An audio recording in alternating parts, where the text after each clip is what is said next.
Bitcoin is tanking, it's capitulating. The structure has capitulated and broken. Risk is significantly on. Everyone's panicking, crypto Twitter's going mad. Everyone's speculating as to why we are capitulating. No one really knows though. The reality is, I don't know if you spend much time on crypto Twitter or crypto YouTube, but the reality is no one ever knows.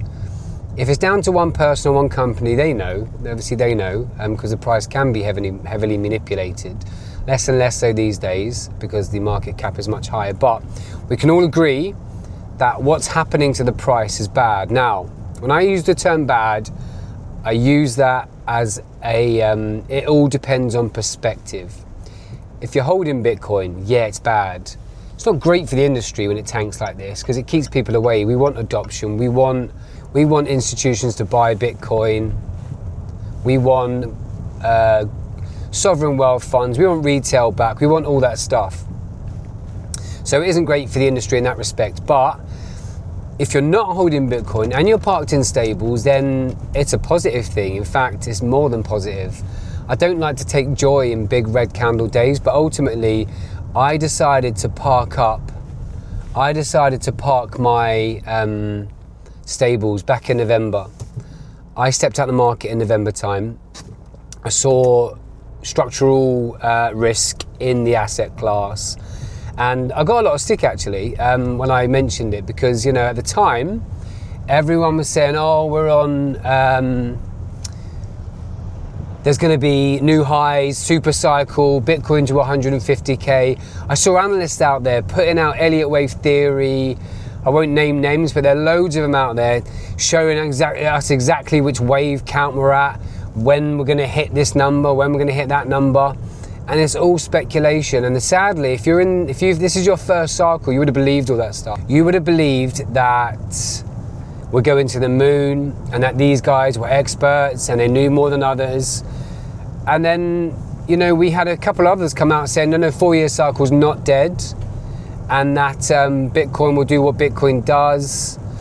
You know, you got some real high-profile guys out there who've put their name on the line because I think they started to believe in the sentiment, you know. And where do we stand? Where do we go? So what I've learned, as this is my second cycle, what I've learned over the years is that no one really knows what's happening. No one knows what price is going to do. A lot of them have some very smart and clever ways to validate their thoughts and have you hooked in. I'll talk about Elliott wave theory, for example. Elliott wave theory is great in retrospect, right? So you can show the waves previously. If you sit on TradingView and show people how you can do a trading strategy retrospectively, of course it looks good. Of course it looks successful. This is where I did this. This is where I did that. Unless you're showing people where you buy and where you sold, and you have a record of that, an immutable record, then it's BS. I trade my portfolio publicly, the allocations, everything. You can see 3 years ago where I put $1,500 in, everything's time stamped. You can go on my Substack and see when I bought, when I sold, all that sort of stuff. Unless you have that, then what you're talking about is just made up. Unless you have timestamps, dates, videos, evidence of when you've actually bought and sold, then you're just making up as you go. Now, my biggest concern with some of these YouTubers and analysts is that a lot of YouTubers and analysts is that they have Elliott wave theory, for example. Let's talk about that. Elliott wave theory, as price moves, you can say, oh, we're in a wave 3 or 5, we're in a wave 4 or 5, oh, the bottoming process hasn't started. So it completely validates all your thinking and everything you say as you go along. And quite frankly, I think it's snake oil, right? It's snake oil. In Elliott wave theory, you can always do a recount and say, oh, this is the new count. That's been validated, this is invalidated. We'll still do this, we'll still do that. So, you know, I just find it a little bit like snake oil. I don't believe it. So for me, that really reinforces the fact that no one knows what's happening. Now, the way I trade, I'm not kind of suggesting I'm an expert, but I don't react to price. I don't look at price.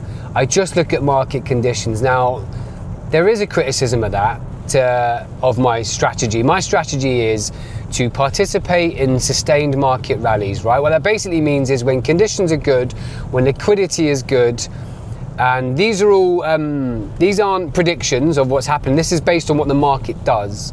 If liquidity is good, structure is good, ETF flows are good, then I participate, I hold, right?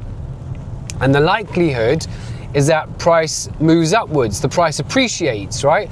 That's just a consequence of good market conditions, right? We can all agree to that, surely. And then when market structure, liquidity starts to slow and the structure's looking fragile and we're not getting good market conditions, I rotate out to stables. Now, price may be doing good at that time. When I rotated back out in November, we were at 117,000, right? The all-time high was 126. Everyone was saying we're going higher, but the market told me to step out, regardless of what price does. And that's why having rules in trading and investing is important. I don't like to use the word trading, but effectively I do trade. It's not even a swing trade. I trade over long periods. In the last 3 years, I made 16 trades, 8 buys, 8 sells, right? My last sell was November 2025. So the market was telling me that momentum was looking exhausted. Liquidity was drying up. The market conditions were not favorable to be holding a risk asset such as Bitcoin. So I rotate out. Sure enough, the price goes up, the price goes down, the price moves, and I don't re-enter the market until market conditions are better, are favorable. And I've been out since November, so that's November, December, January, February, maybe 4 months I've been out in the market. Now in that time, we've had the October narrative, right? It always goes up in October. We had our all-time high in October, but didn't go up. It didn't go to new highs after our all-time high, because that's what people believe. We had the Santa rally, yeah, that never came. And then we started to get the bearish narrative. Now, all these narratives are positive, negative, positive, negative. These don't affect market conditions. Market conditions don't care about narrative. Market conditions don't care about tariffs. Price action does. Price action cares about tariffs, cares about what Twitter says, cares about what Elon Musk says, cares about what Michael Saylor says. You know, but the reality is market conditions don't respond, you know, fundamentals don't change. They evolve slowly, fundamentals. We'll get more and more players as time goes on. But ultimately, BlackRock, whether the price goes down or not, BlackRock are here, right? They are holders of Bitcoin. They will be long-term holders. And if you want to step out a bit further, you could argue that actually this is exactly the plan, right? These rich old guys have been doing this for centuries. They've been playing the markets for centuries. They know the playbook. They know exactly what they're doing. I will emulate that as best as possible, because these guys, they're not here for one cycle. They're here for all the cycles. They're here for the next 10, 20 years. BlackRock, IBETF, Cathie Wood, all these guys, ARK Invest, Gemini, these guys are here for the long term. They will scoop up as much Bitcoin as possible. And there's a finite amount. They will scoop up as much Bitcoin as possible, and they will send this thing to the moon. They will line their pockets and the pockets of others. This is not a secret. All it requires is patience, guys. Patience and balls to sit through these things. Now, my rotational strategy is not blind buy and hold. I don't want to sit there and watch my portfolio tank. We're up to 40% now. Imagine having £1 million on the line and watching it tank all the way down to 600,000. And it could go further. It could go another 40%. Could tank to 200,000. It's hard to sit through. There's a really good tweet by TechDev. TechDev, again, is one of these analysts who, you know, I subscribe to him. I pay my fees. I pay my Substack to TechDev. And, you know, he's another one saying we're going to go this, we're going to do that. Fair enough. He saw the market conditions change recently and called a recent low. But by that point, it's too late, because he's been calling for highs for ages. You know, 300K this year he called. And you can go back and look. And the trouble is, people don't want to go back and look. They don't have the patience and the time and the desire to want to go back and look, because they want the next narrative. I've done a whole video on the psychology of this and why no one does it, and it's temperament. You know, everyone knows that the long game works, but temperament and the way our brain is wired, stops us doing this, right? It's kind of how we're built. You have to really fight against nature if you want to make it in this game. And I've done a whole video on that, on my vision and my thesis, and how I've managed to turn $1,500 into 10,000. So I've done a whole video on that, and I suggest you go and watch it. I want it to be one of those videos that sits on my channel for years. I want it to be like, you know, when you see the videos of the old man advice, after 72 years of being on this earth, this is my advice. So I want it to be a little bit like that. Anyway, so the point I'm making, and if we go back to the original, is days like this are bad if you hold Bitcoin.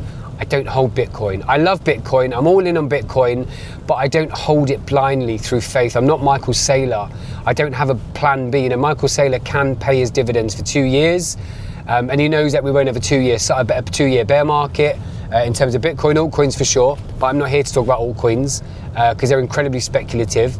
An asset that doesn't meet certain requirements is just speculation, and for me, altcoins are speculation. Maybe not Ethereum and Solana, but Bitcoin leads. Bitcoin is the king, as Benjamin Cohen calls it. So days like today, and I hate to admit this, I'm pleased.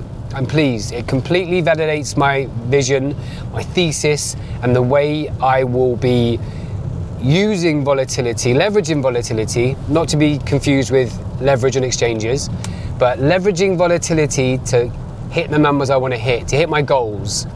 And it completely validates how I do this. Now, if you want to know how I trade that volatility, every move I make, every decision I make when I'm in Bitcoin, when I'm not, you can go on my Substack. You know, you're not talking about massive fees here to see how I trade, but you can participate, and you can put all your Bitcoin portfolio allocated to the way I trade, or you can put a small amount.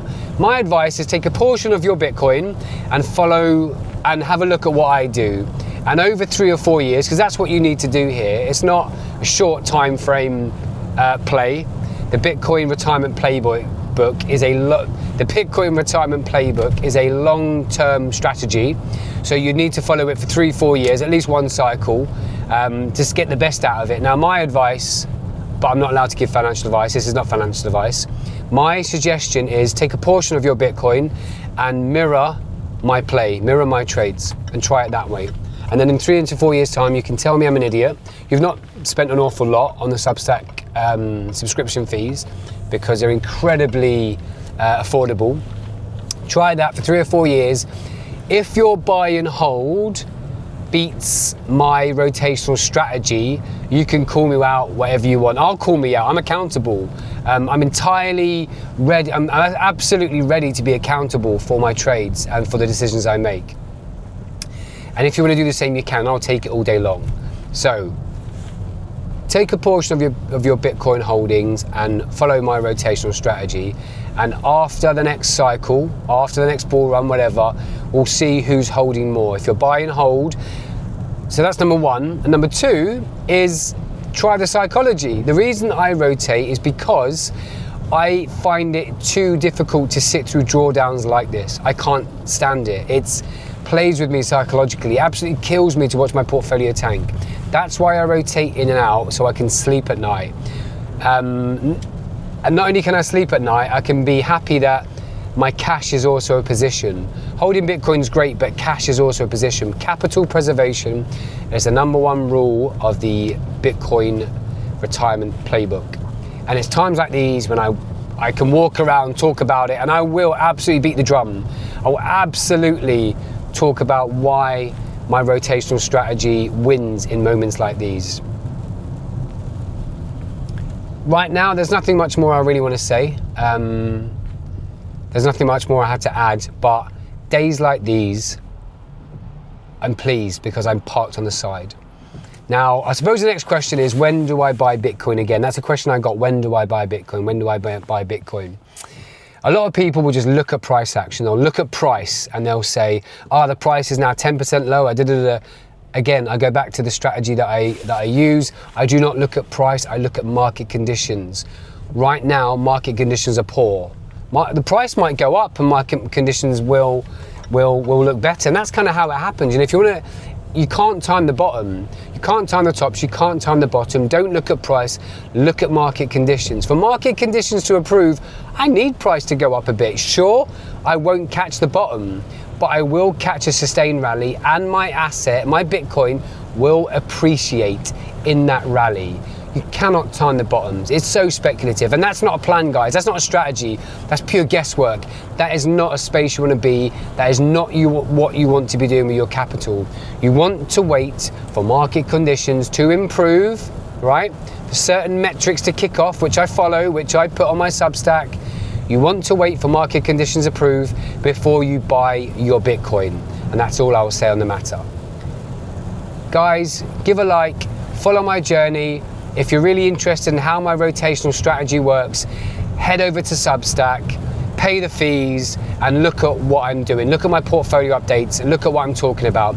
If you want to use Bitcoin as a serious retirement asset, head over to my Substack, pay my $20, $30, whatever it is, affordable amount every month. If you're a serious investor, that should be nothing to you, but it means a lot to me because I'm trying to build an income from my trades. I'm good at it.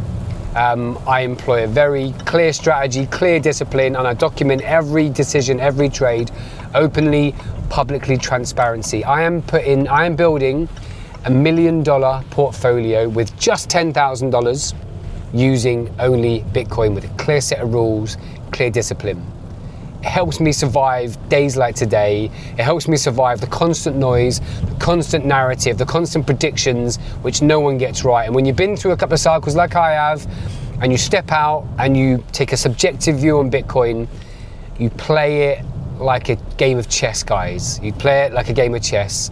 You don't get stuck in the noise and the narrative. Anyway, thanks again, guys. Catch up soon.